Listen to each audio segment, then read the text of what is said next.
Исян мисс.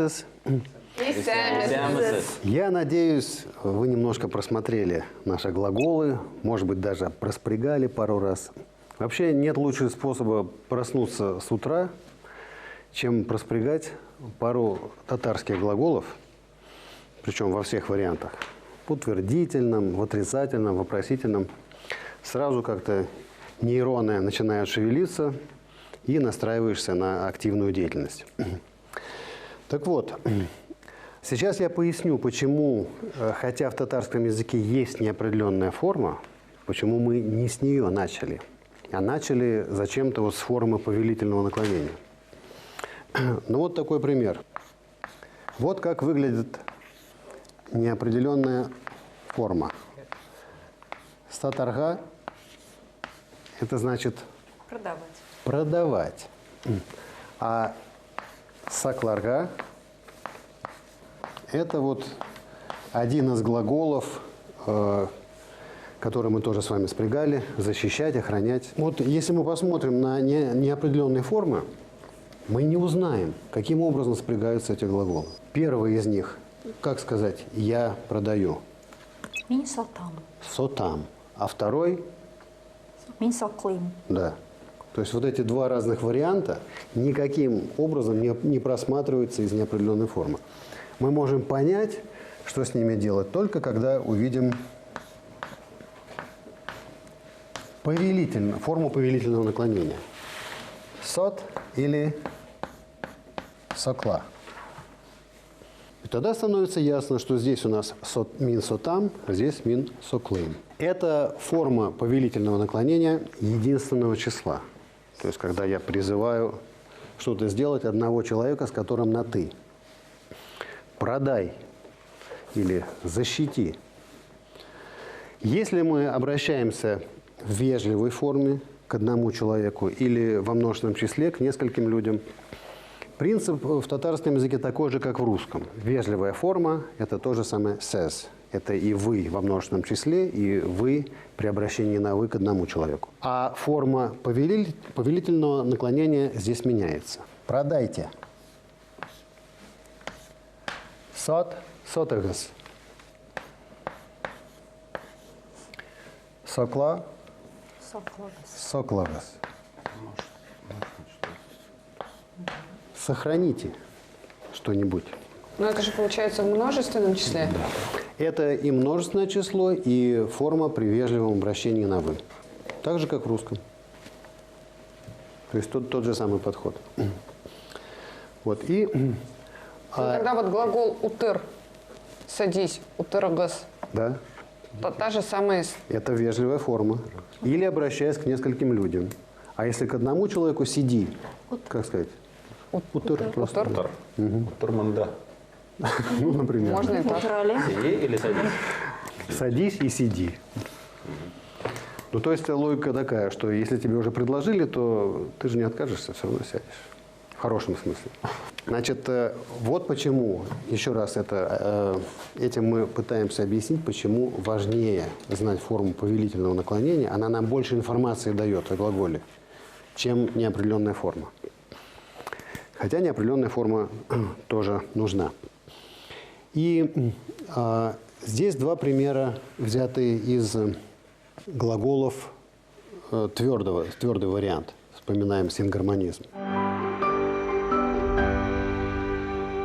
Глаголы, которые мы относим к мягкому варианту, учитывая вот это распределение глаголов по принципу сингармонизма, немножко по-другому выглядят неопределенные формы, и мы их записываем, соответственно, «көтерге». Это что у нас? Ждать. Ждать, да. И здесь тот же самый принцип, как и в твердом варианте. Вот «эшлерге» – это что? Работать. Это работать или делать. Делать что-то, действовать. Опять-таки, если мы посмотрим на эти неопределенные формы, мы не будем понимать, каким образом эти глаголы спрягаются. нам опять придется вспомнить, как выглядит форма повелительного наклонения. Жди, köt, а работай, Ишле. шле. То есть здесь мы опять получаем информацию о том, каким образом функционирует этот глагол на основе знания повелительной формы, а не на основе знания неопределенной формы, которая нам ничего не говорит. Ну, что-то говорит, но недостаточно, чтобы мы могли этим глаголом пользоваться. Мне кажется, вообще повелительное наклонение очень типично для татар. Чем это вызвано? Ну вот покомандовать, как повелевать. Ну, надо сказать, что вообще каждый язык связан еще и с менталитетом. Когда мы изучаем какой-то язык, очень важно ознакомиться и с историей, и с культурой, с менталитетом народа. Причем интересно, что даже грамматические формы, ну, я не знаю, вам виднее вот насчет повелительной формы, но грамматика каждого языка формируется в том числе и исходя из истории, менталитета, традиций, обычаев. Скажем, в каких-то языках вежливая форма уходит, но мы знаем, что в английском языке ее практически нет. Там все практично, прагматично. Вот. В каких-то языках есть много вариантов выражения формы вежливости.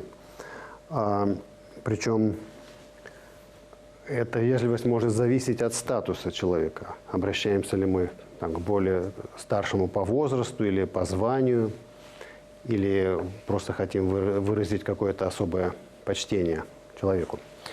Вот, но, значит, чтобы подвести итог, вот таким образом выглядят формальные неопределенные формы этих глаголов. И чтобы завершить эту картину, формы повелительного наклонения во множественном числе или в вежливой форме выглядят так.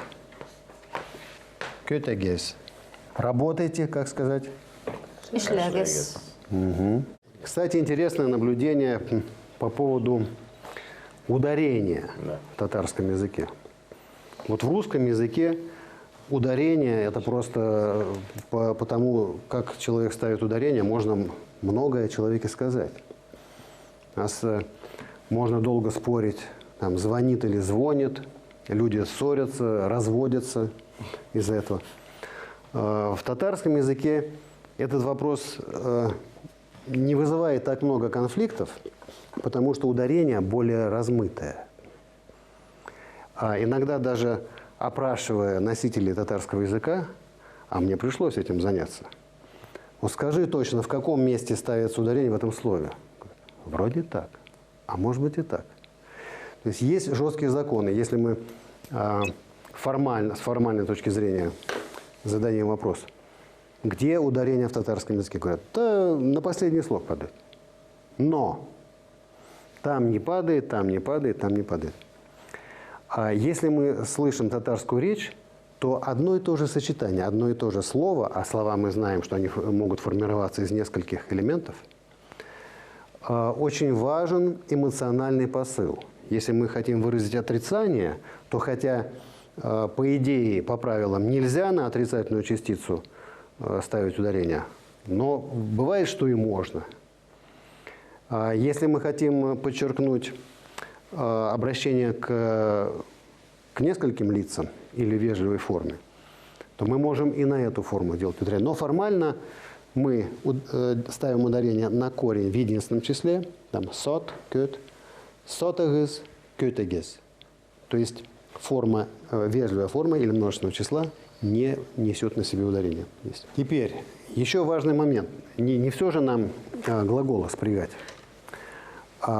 Для того, чтобы язык воспринимался как что-то живое, очень полезно с самого начала запоминать какие-то структуры, какие-то конструкции.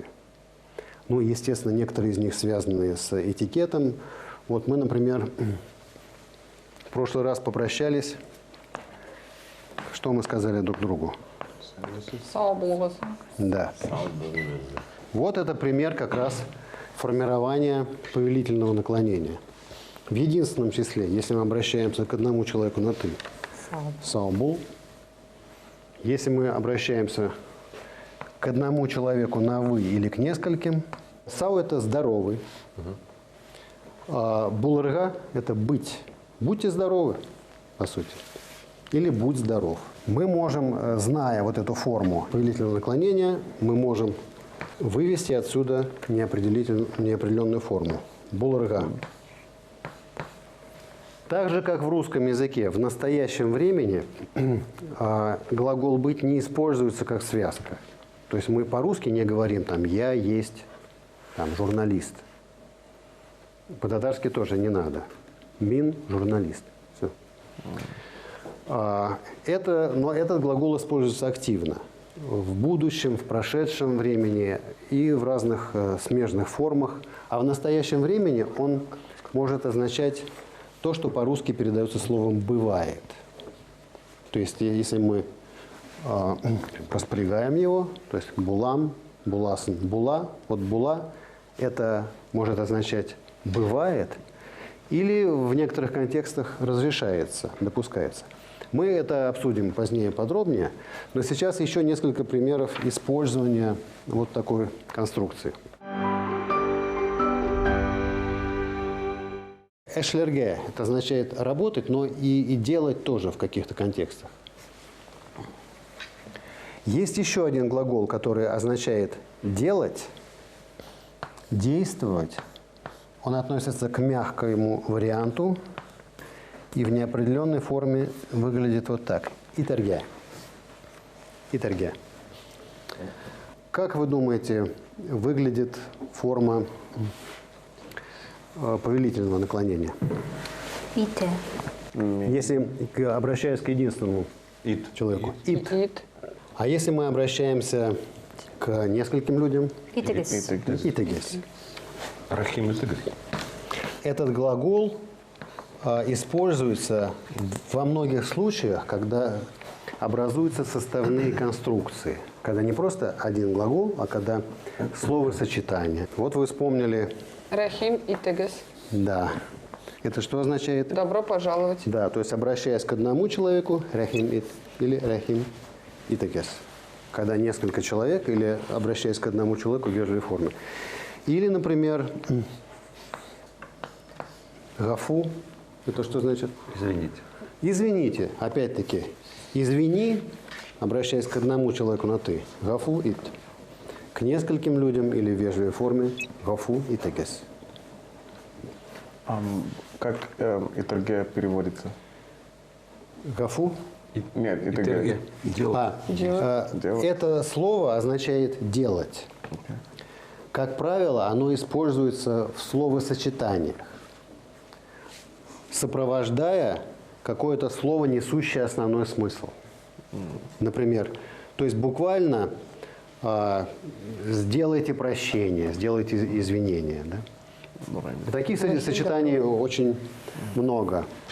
То есть не всегда, как? Да, не всегда, когда в одном языке глагол, в другом языке это тоже переводится глаголом. Очень часто в другом языке это словосочетание. В частности, например, по-русски глагол «помогать», а по-татарски «помощь» как будет? «Ярдем». И помогать – это буквально делать или оказывать помощь. Или там разрешать, давать разрешение, предоставлять. Поэтому этот глагол может переводиться не только как «делать» в своем прямом смысле, но и как глагол, позволяющий создать какую-то сложную комплексную конструкцию. Ярдем и Тегес. Ярдем итерге. Да, помогите, да. И многие из этих, из самых важных мы возьмем тоже впоследствии. Но что я еще хотел сказать. Надо осваивать не только отдельные слова и не только, скажем, спряжение глаголов, которые позволяют нам формировать речь, не только вот такие словосочетания, из которых язык во многом состоит, но и законченные какие-то мысли, пословицы, поговорки, афоризмы и так далее. Потому что они, во-первых, оживляют речь, потому что на самом деле мы говорим не словами, а какими-то фразами, цитатами. Очень часто мы даже не замечаем, что кого-нибудь цитируем. Во-первых, они оживляют речь, а во-вторых, они позволяют вот эти какие-то правила, которые мы берем формально, на конкретных примерах задействовать. Еще одно из значений итерге – это делать каким-то. Ну, например, вот мы знаем глагол «знать». Как будет «знать»? Да. А слово «знание» как существительное – «белем». А Ердем помощь? Ярдем, да. Помощь. Белем – знание. И вот вам пословица. Пословица я рекомендую прямо записывать и учить вместе со спряжением глаголов. Знание делает счастливым. Значит, делает, как форма от итерге третье лицо. Делает. Та. Ите. Как будет счастье? Бахатля. Вот счастье, как существительное, это Бехет. бехет. Вот это окончание «л» или «ле» это помогает нам от существительного образовать прилагательное. Про это мы попозже подробнее поговорим. Но очень от многих существительных, вот добавляя окончание вот это «л» или «ле» в твердом мягком варианте, мы получаем прилагательное. Белем бехетле ите. То есть счастье счастливым делает. Потому что вспоминаем, что глагол всегда... Знание. А? Знание. Знание. Да, знание. Знание делает счастливым.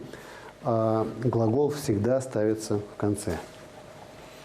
И вообще что-то, кто-то, кого-то. А как сказать, это как пример, почему пословица помогает нам расширить возможности наши, комбинировать различные элементы языка. Как сказать, ты делаешь меня счастливым. Син мине бәхетлетәсен. Вот. Сказано от души, значит правда. Я правильно понимаю, что счастье – это бэхет, а вот приставка «ле» как Прилагательное. раз… Да.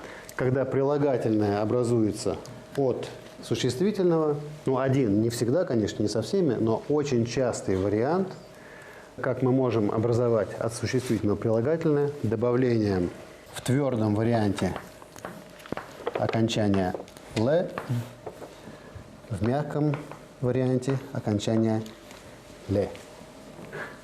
Значит, мы ознакомились с тем, каким образом формируется неопределенная форма. Поняли, почему не с нее надо начинать. Во многих языках, ну, в том числе и в русском, мы начинаем с неопределенной формы. Она нам дает уже какое-то направление. В татарском языке она показывает только какому варианту из двух, твердому или мягкому, данное слово, данный глагол относится. Но как спрягать этот глагол мы можем понять, только зная форму в повелительном наклонении. Потому что это указывает, какой из вариантов спряжения мы можем применить к данному глаголу. Используя формы некоторых глаголов, мы получаем аналоги русских глаголов. То есть русский глагол может переводиться словосочетанием в татарском. В качестве примера вот у нас рахимитагес, вафуитагес и так далее. Саубалагас. Это тоже буквально «здоровым будь». Даже в повелительном наклонении глагол всегда стоит в конце. «Прощение дай», «здоровым будь». Глагол в любом случае ставится в конце. Самое первое слово, с которым мы начали наше общение, когда мы приветствовали друг друга, что мы сказали? Исемисис. Да, исемисис. Итак, сейчас мы ознакомились с формами, с неопределенной формой или инфинитивом татарского глагола, какие бывают при этом варианты, каким образом образовывается множественное число повелительного наклонения, которое используется в обращении к одному человеку в вежливой форме или к нескольким людям. И немножко затронули тему образования сложных глаголов, когда простому глаголу в русском языке соответствует словосочетание. То есть глагол плюс какое-то значимое слово в татарском языке. Вот, на следующем занятии у нас будут и какие-то новые моменты, но и, разумеется, будем повторять то, что уже между нами было. Сау болыңыз.